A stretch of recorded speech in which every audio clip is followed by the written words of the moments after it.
우리도 살다 보면 불가능한 싸움 앞에 설 수 있는 것이 누구나의 인생입니다. 하지만 하나님의 사랑과 능력으로 그 와중에도 공평하신 하나님을 기뻐 노래하는 삶, 이것이 오늘 우리가 읽은 본문이 보여주는 믿음의 여정입니다. 여호수아서 11장 본문의 배경은 이러합니다. 불가능한 싸움 앞에 선 백성들의 모습입니다. 여호수아 11장은 가나안 정복 전쟁의 마지막 장면입니다. 여리고성을 무너뜨렸습니다. 함락했습니다. 아이성 전쟁도 이겼습니다. 그리고 가나안 땅 남부 지역의 6 왕들의 연합군과의 싸움에서도 하나님의 도우심으로 우박을 내리시고 해를 멈추게 하는 대자연의 기적을 통해서 승리를 얻었습니다. 자, 그러자 가나안 땅 북쪽에 있는 연합 세력들이 연합을 한 것입니다.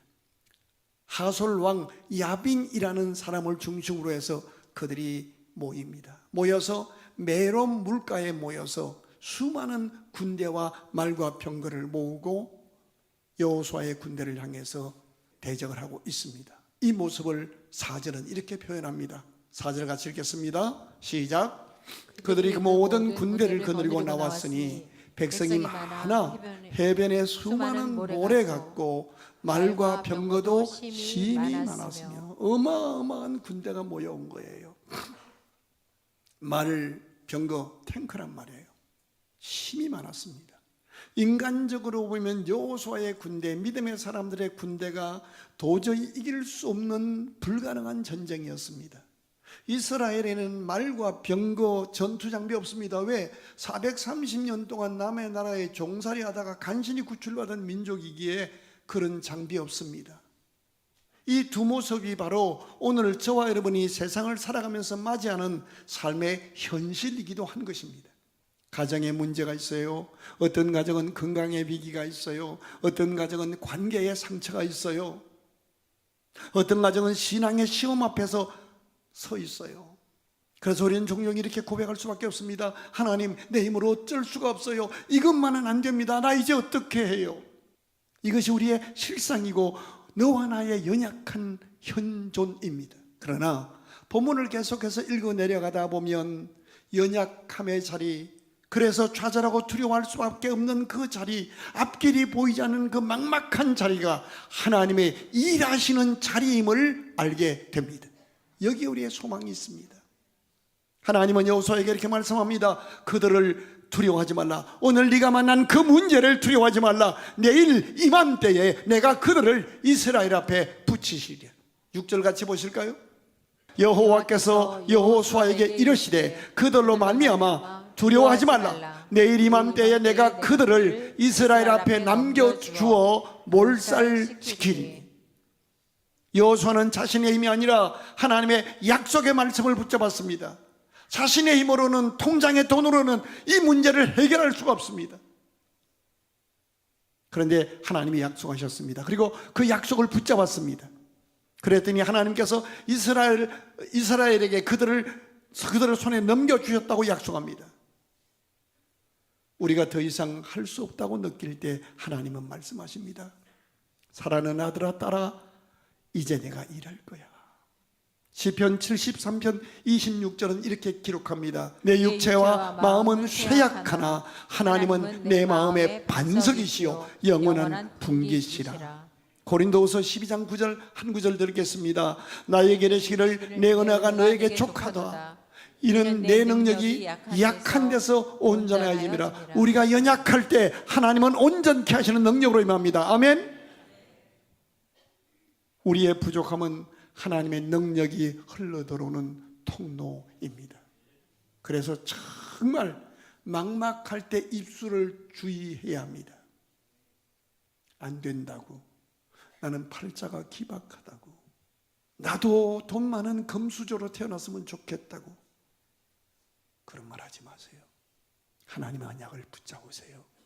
본문을 읽어가다 보면 연약한 여호수아와 그의 군대를 위해서 하나님이 사랑으로 대신 일어나 싸우시는 장면이 생생하게 펼쳐집니다. 그리고 말씀하십니다. 두려워하지 말라, 내가 싸우리라. 이 싸움은 여호수아의 싸움이 아니라 여호수아를 죽도록 사랑하시는 하나님의 싸움이라는 것입니다. 하나님은 그분의 백성을 버리지 않으십니다.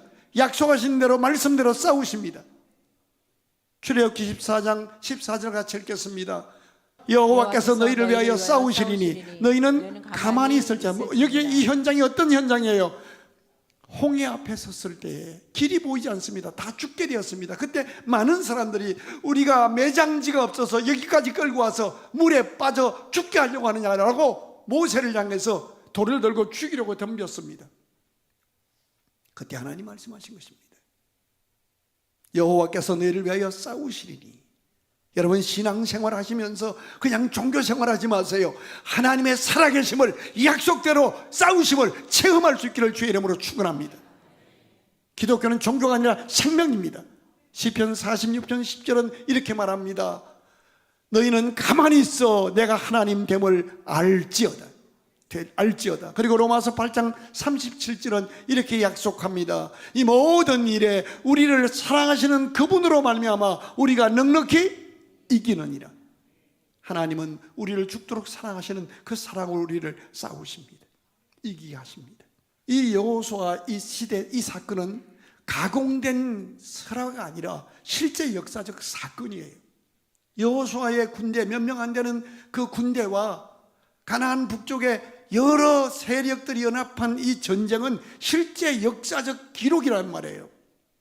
그런데 이 여호수아가 하나님의 도움으로 이긴 이 사건을 기록하셨는데, 여기 여호수아의 모습을 통해서 우리와 함께 하시고 우리를 이기게 하시는 예수님의 모습을 볼 수가 있는 거예요. 여호수아라는 뜻은요, 하나님은 우리의 구원이시다라는 뜻이에요. 그리고 여호수아라는 단어를 헬라어로 번역하면 예수예요. 예수. 여호수아로 말미암아 그 땅에 전쟁이 그쳤더라라고 오늘 여호수아서 11장 23절은 기록돼요. 마찬가지로 예수 그리스도를 통해서 우리가 십자가 위에서 다 이루었다신 그 말씀으로 우리가 영원한 안식을 얻고, 우리가 어떤 모습으로 이 땅을 떠나게 될지라도 우리는 예수 안에서 구원받아 성령의 능력으로 신령함으로 부활해서 영광의 하나님 앞에 서게 되는 영생을 누리게 될 것을 우리는 믿습니다. 그리고 주님 말씀하십니다. 내가 너희에게 평안을 주노라. 내가 너희에게 주는 평안은 잠시 세상이 주는 평안과 다르다. 영원한 평안이라는 겁니다. 여호수아가 질 수밖에 없는 전쟁에서 하나님의 도우심으로 이기게 하여 이스라엘 백성을 평안케 했던 것처럼 예수 그리스도 그분이 나와 여러분의 삶의 현장에서 두려움에 빠져있는 우리를 위해 싸워주심으로 이기게 하십니다. 이 아침에 여호수아가 부활해서 우리 교회에 와서 이 본문으로 우리에게 간정하고 말씀 준다면 어떤 말씀으로 고면하고 축복해 줄까요? 아마도 이렇게 하지 않겠어요? 믿음의 후배들이여, 하나님은 지금도 당신을 위해 일하시고 싸우시니 두려워하지 마십시오. 당신은 혼자 인생 사는 것 아닙니다.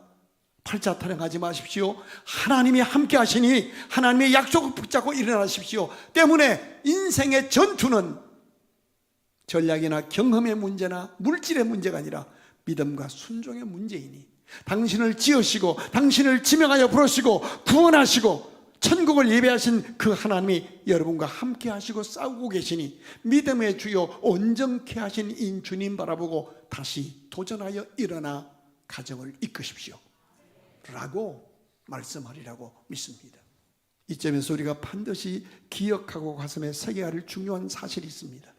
예수 믿는 사람은 이미 이긴 싸움을 싸우고 있다는 사실입니다. 고린도전서 15장 57절 같이 보겠습니다. 시작. 우리 주 예수 그리스도로 말미암아 우리에게 승리를 주시는 하나님께 감사하노니. 예수님이 십자가 위에서 죽으시고 부활하셨으므로 죽음을 이기고 부활하셔서 이미 어떤 세력도 그 무엇도 우리를 지옥으로 끌고 갈 수 없는 승리를 보장받아 놓고 우리는 싸우는 싸움을 싸우고 있습니다.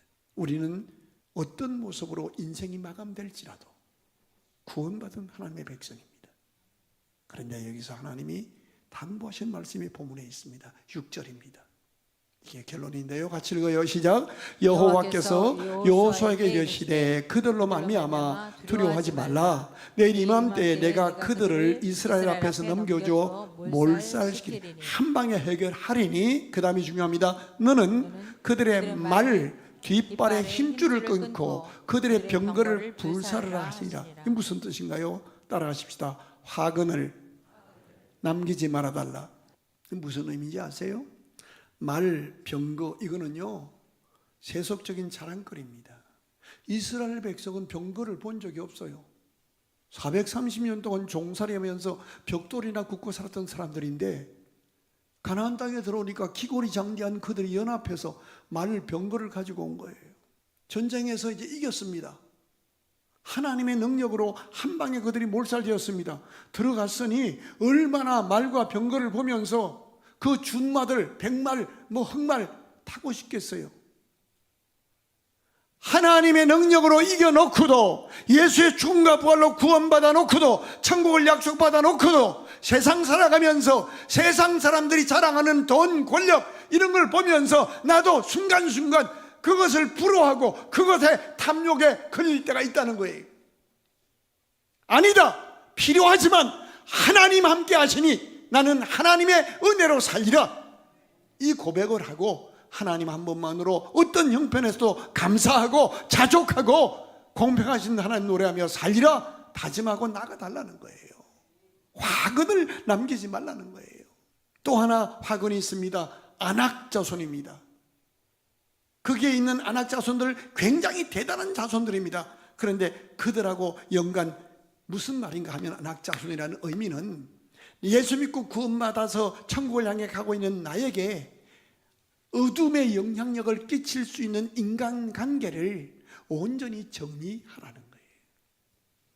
그들의 말과 병거를 끊으라, 이 말은요, 말과 병거는 이스라엘 백성들이 부러워했던 세상의 힘입니다. 우리도 마찬가지입니다. 하나님보다 더 의지하고 싶고 나도 그걸 있으면 좋겠다고 자랑하고 싶은 그 세상의 무기, 학위, 재산, 권력, 인맥, 하나님은 그런 것들을 통해서 우리를 축복하시지만 그것이 우리가 의지해야 할 하나님은 아닙니다. 그것이 우리를 책임지지 못합니다.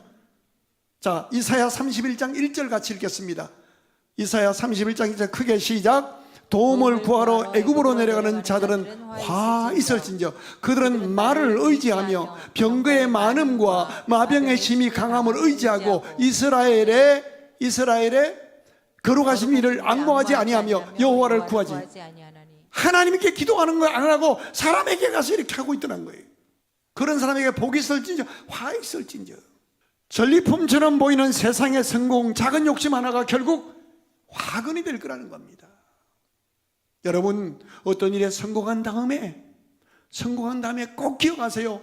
내가 혹시 더 큰 돈을 위해서, 더 큰 명예와 더 큰 자리를 위해서 화근을 남기는 것은 아니지. 즉 하나님 앞에 겸손하고 기도하는 것을 놓치고 하나님 대신 어떤 이 사람만 붙들면, 이것만 잡으면 내 인생이 보장되는 것처럼 제2의 우상으로 내 인생에 화근을 남기고 있지 않은지 한번 따라하겠습니다. 나는 하나님만을 나의 인생의 분깃으로, 백으로 삼겠습니다.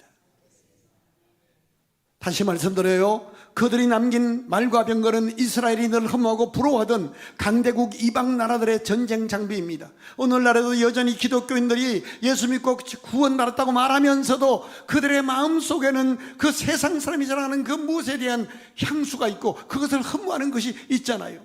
그런데 그것이 언젠가 우리 삶을 송두리째 화근이 되어서 무너뜨리는 함정이 될 수 있다는 겁니다. 하나님이 주신 것으로 감사하며 만족하며 살겠다고 고백하십시오. 또 하나의 화근은 안악자손입니다. 내게 어둠의 영향력을 끼칠 수 있는 인간관계를 그대로 존속하는 것은 하나님이 경고하고 있는 겁니다. 대수롭지 않게 생각했던 안악자손과의 인간관계가 삶의 전체를 어떻게 무너뜨리는가 성경을 계속 하다 보면요, 여호수아서 11장 23절 보십시오. 같이 읽어요. 시작. 이와 같이 여호수아가 여호와께서 모세에게 말씀하신 대로 그 온 땅을 점령하여 이스라엘 지파의 구분에 따라 기업으로 주매 그 땅의 전쟁이 전쟁이 끝났어요. 그런데 13장 1절 읽어봐요. 여호수아가 나이가 많아 늙음에 여호와께서 그에게 이르시되 너는 나이가 많아 늙었고 얻은 땅에 매우 많이 남아있도다. 전쟁이 끝났어요. 큰 전쟁이 끝났는데 남아있더라는 거예요. 누가? 아낙 자손이 남아있는 거예요. 계속 읽어가다 보면 그 남겨진 아낙 자손이 결국 하나님의 백성들을 괴롭혀요. 내 삶에 남겨놓은 화근, 하나님을 믿으면서도 이것이 있어야 되겠다고 생각했던 그 무엇이나, 하나님을 믿으면서도 저 사람이 나를 보장할 것 같은 어떤 하나님 대신하고 의지할 만한 그 아낙 자손, 기골이 장대하고 능력이 있는 사람, 그것이 우리 삶을 무너뜨릴 수 있어요. 아낙 자손 있습니다. 보라, 이전 것은 지나갔으니 새 것이 되었도다. 나 예수 믿는 사람이다. 어떤 상황에도 그래도 감사하고, 그래서 감사하고, 그리 아니하실 때도 감사하며 기도하며 기쁘게 살리라. 하나님이 나를 위해 싸우시리라. 도전하고 일어나는 하나님의 사람 될 수 있기를 주의 이름으로 축원합니다. 예수, 그분은 우리를 지으셨고, 그분이 우리 위해 죽으셨고 부활하셨고, 성령으로 너는 내 것이라 인치셨고, 성령으로 우리에게 감동하시고 각양 좋은 은사로 기름 부으시고 나타나 주셔서 우리를 위해 싸우셔서 우리를 통하여 하나님의 나라가 가정과 자녀와 도시에 임하기를 원하십니다. 다시 일어나십시오. 둘을 털고 다시 시작하십시오. 한 사람을 소개하면서 오늘 설교를 마무리하려고 합니다. 여러분, 도너츠 좋아하시잖아요. 그 도너츠 회사 가운데 던킨 도너츠라고 있습니다. 이 던킨 도너츠 창업자는요, 미국에서뿐 아니라 우리나라에도 유명한 던킨 도너츠, 미국에 1700개의 매장이 있습니다. 세계 100여 개 나라에 있는 매장입니다. 이분입니다. 근데 이 거대한 회사의 창업자 로젠버그는 죄송하지만 고등학교도 졸업하지 못한 사람입니다. 보스턴 외곽에서 태어났던 그때에 14살 될 때에 그 나라에 경제공황이 와서 아버지 어머니 실직하고 14살 배기가 나가서 한 주일에 20달러를 봅니다. 그러니까 하루에 한 4불, 3불 버는 거예요. 그걸로 부모님 모시고 사는 거예요. 극빈한 생활을 하는데 그 와중에도 신앙생활에 최선을 다합니다. 30불 벌면 30불 중에 3불을 11조를 드립니다. 여름에는 얼음을 팔고 겨울에는 커피와 샌드위치를 팝니다. 30대가 되어서는 샌드위치를 회사 사무실로 배달해 주는 모빌 런치 서비스 회사를 차립니다. 큰 성공을 거둡니다. 여러 실패를 합니다. 그런데 결국 성공을 거둡니다. 이 로젠버그가 72세 된 생일 축하 파티에서 모여있던 직원들 앞에 이런 말을 합니다. 나는 몹시 어둡고 무서웠던 어린 시절을 보냈습니다. 하루를 먹을 것이 없어서 하나님 앞에 울고 기도할 때가 많았던 지난 날이었습니다. 그리고 나는 그렇게 살기 위해서 남들 다 가는 고등학교도 가지 못했습니다. 하지만 하나님이 나와 함께 하셔서 하나님이 창조하신 하나님의 섭리의 세계 속에서 직접 보고 듣고 경험하면서 너무 많은 하나님의 사랑을 배우게 되었습니다. 내 삶의 목표는 하나님을 잘 믿고 그 하나님을 잘 섬기는 것이었습니다. 내가 한 일은 하나님 믿고 섬기는 것밖에 없었는데 하나님은 내게 엄청난 큰 복을 주셨습니다. 살아오는 과정 속에 수많은 고난과 위기와 절망이 나를 괴롭혔지만 그때마다 나는 하나님을 신뢰하는 믿음으로 이겼습니다. 그리고 그 다음에 중요한 말을 합니다. 성공은 지식의 많고 적음에 있는 것이 아님을 알았습니다. 성공은 얼마나 인맥이 좋은가가 아님을 알았습니다. 성공은 부모가 얼마나 많은 것을 물려줬냐가 아닌 것을 알았습니다. 많은 것을 물려받고도 망가진 사람을 너무 많이 보았습니다. 성공은 오늘이라는 날의 삶을 살아가는 태도에 있다고 저는 깨닫게 되었습니다. 그리고 말을 합니다. I am Christian. 나는 예수 믿습니다. 때문에 나는 행복합니다. I am Christian. I am happy. 이 아침에 이 가을에 우리도 오늘을 감사하십시다. 살아있음을 감사하십시다. 공평하신 하나님을 노래하십시다.